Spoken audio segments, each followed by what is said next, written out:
हमारी पार्टी के राष्ट्रीय प्रवक्ता सैयद शाहनवाज हुसैन जी, अल्पसंख्यक मोर्चा के प्रदेश के अध्यक्ष श्री तुफैल कादरी जी, और आज के इस ऑडियो कॉन्फ्रेंसिंग के माध्यम से अल्पसंख्यक मोर्चा के 200 से ज़्यादा कार्यकर्ता जो जुड़े हुए हैं, उन सभी लोगों को ईद की मुबारकबाद, ईद की बधाई, मेरी शुभकामना। मित्रों, एक महीने के कठिन व्रत, ये जो रोज़ा है, ये बड़ा कठिन व्रत है। बिना पानी के लोग दिन भर और कोई भोजन, कोई अन्न दाना ग्रहण नहीं करते। ये 30 दिन तक की रोज़ा के बाद ये ईद का शुभ दिन आया है। लेकिन इस बार ईद हम लोग लॉकडाउन के अंदर मना रहे हैं। पूरी दुनिया ईद लॉकडाउन में मना रही है। ये पहला मौका है जब चाहे वो रामनवमी हो, चाहे होली हो, हम लोगों ने या तो लॉकडाउन में मनाया या नहीं मनाया। और उसी प्रकार आज ये ईद का जो पर्व है, हम गले मिलते थे, एक दूसरे को मुबारकबाद देते थे, लेकिन अब न गले मिल पाएंगे और नहीं हाथ मिला पाएंगे। तो इसलिए मित्रों, आज के इस ईद के पावन पर्व पर अपने सभी मुस्लिम भाइयों को अपनी ओर से मुबारकबाद देता हूँ, बधाई देता हूँ और शुभकामना देता हूँ।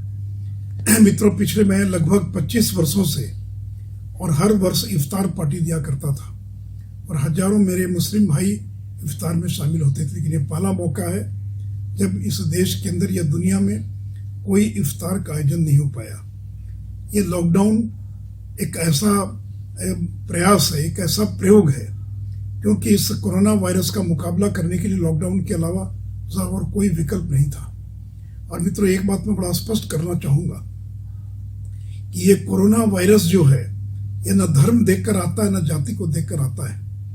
आज दुनिया के जो सबसे शक्तिशाली देश है, अमेरिका हो या ब्रिटेन हो, स्पेन हो, इटली हो, जहाँ ईसाई आबादी सर्वाधिक है, वो सबसे ज़्यादा प्रभावित मुल्क हैं। उसी प्रकार चाहे तुर्की हो, ईरान हो या अन्य कोई मुस्लिम देश हो, वहाँ भी बड़ी संख्या में लोग और कोरोना के शिकार हुए हैं। इसलिए ये जो कोरोना बीमारी है, ये जो कोरोना वायरस है, ये न कोई धर्म को देखता, न जाति को देखता, न किसी इंसान के को में किसी प्रकार का भेदभाव करता है। और उसे एक बात मैं और स्पष्ट करना चाहूँगा कि अगर कुछ लोगों की गलती के कारण पूरे समुदाय को दोषी ठहराया जाना, ये कदापि उचित नहीं है। राष्ट्रीय स्वयंसेवक संघ के सरसंचालक आदरणीय श्री मोहन भागवत जी ने भी पिछले दिनों अपने संबोधन में कहा था कि कुछ लोगों की गलतियों के कारण पूरे समुदाय को दोषी ठहराया जाना, ये कदापि उचित नहीं है।